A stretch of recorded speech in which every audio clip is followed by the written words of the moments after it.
I am Hunhow, sentient destroyer of worlds. Welcome back, Tenno.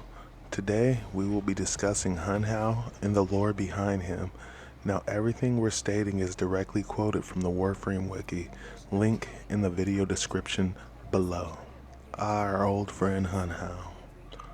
Hunhow is a massive sentient discovered deep beneath the oceanic surface of Uranus, revealed to be the father of Nata, who had long since defected from the sentience to become the Lotus. Hunhow sets out to accomplish what his daughter ultimately refused to do: kill the Tenno. Now, the general section states, although he is dead by the time the player encounters him, Hunhow remains still housed in his living consciousness, allowing him to communicate with others whenever someone comes in contact with his remains. Even after the old war, the Lotus still fears him and still has other sentient drones which he refers to as his fragments, children, or body, at his disposal to do his bidding, and is willing to forge a temporary alliance with the Stalker to obtain his goals.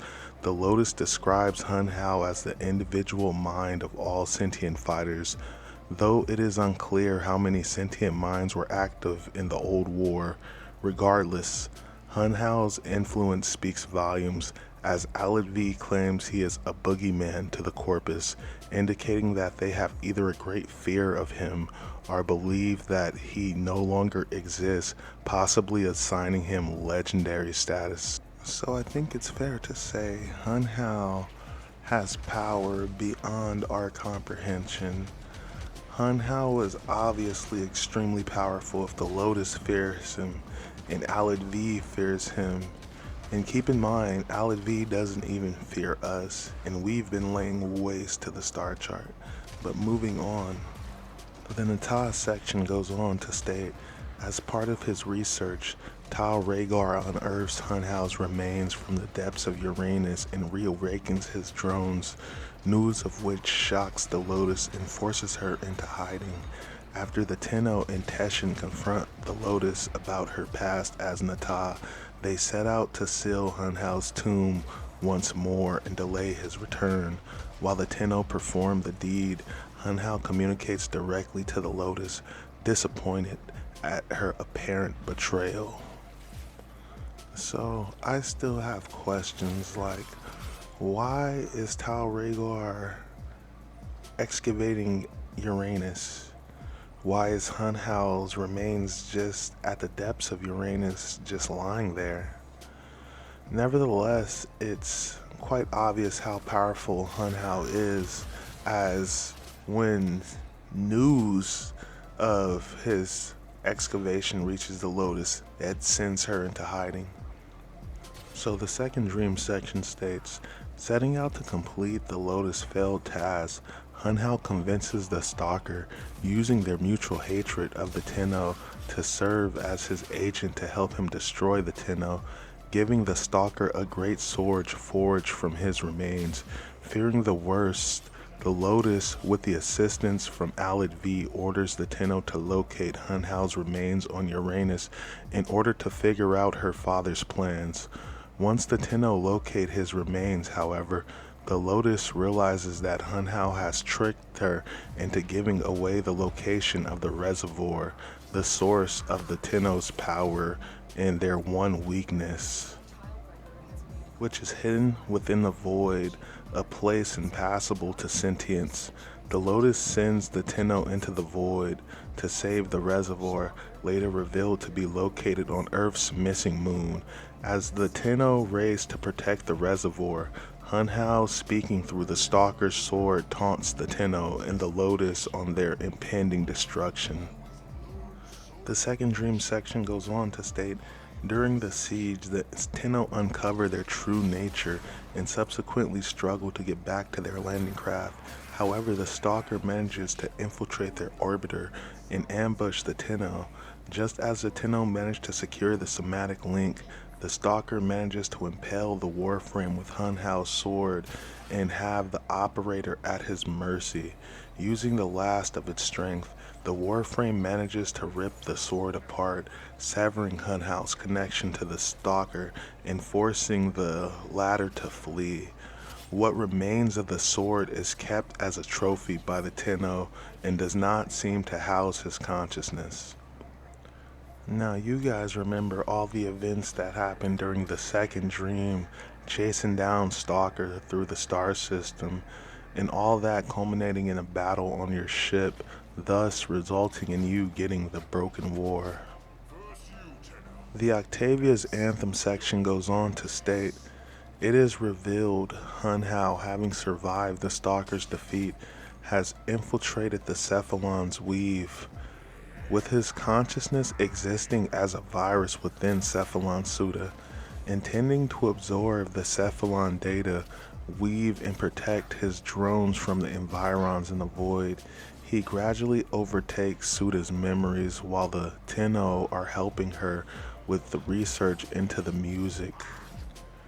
Recognizing that Suda's memories are invigorated by the music, he seeks to destroy the Hydralisk musical organ Suda was seeking, and by the time the Tenno and Ortis manage to complete the song Octavia's Anthem, Hunhow has almost finished overriding Suda's personality and renders her deaf to the song. When Ortis enters into Suda's datascape in a desperate attempt to save her life and fails, the Tenno convinces a reluctant Cephalon Samaris to send them in themselves. Therein, Hunhow manifests as a menacing red outline of his original sentient body. The Tenno remove the corrupted dissonant notes he was using to prevent Suda from hearing the full song of Octavia, and with Ortis and Samaris' assistance, allow Suda to remove Hunhow's invasive presence from her consciousness. So nobody is safe from Hunhow. Nobody is safe from Hunhow. Hunhow is like a plague. He even managed to corrupt Cephalon Suda, and we had to enter her consciousness and rescue her, which is absolutely insane.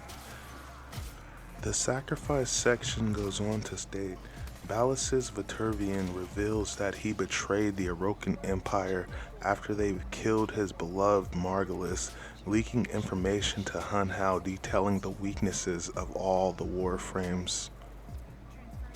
Now, a Vitervian is an Orokin recording device, and if you don't know who Balas is, Balas was an Orokin executor prior to the fall of the Orokin Empire and presumably the lover of Margulis, whom he attempted to convince to destroy the Tenno for her own safety, an act which unfortunately proved futile. He is also believed to be the Orokin primarily responsible for the development of transference and the creation of the Warframes. Yikes, that is insane. And even I didn't know that prior to making this video. And as far as Margulis, if you don't know, Margulis, or Archimedean Margulis, was an elite scholar of the Orokin era and former lover of Balas.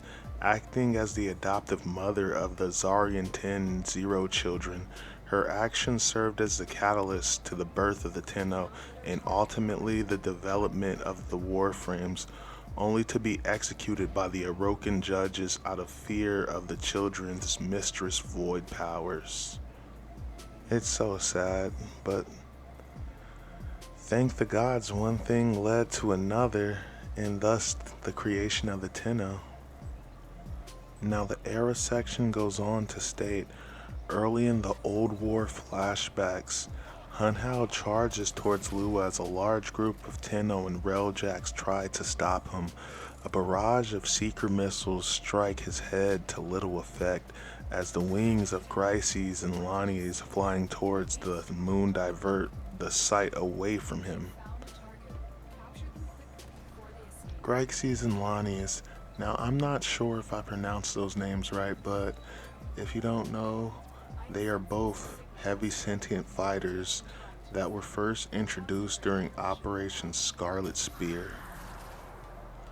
Now guys, the next section of the lore section would be the New War section, but seeing as the New War just came out, I wouldn't feel right discussing the lore behind it because I'm sure there's a good portion of the player base that has yet to play through the story and experience it for themselves. So we will not be discussing the new lore in this video. But at the bottom, there are some fun facts about Hunhow. So at the bottom, it states Hunhow's name was revealed during the 10.0 VIP in 2015. Prior to this, his name was unknown.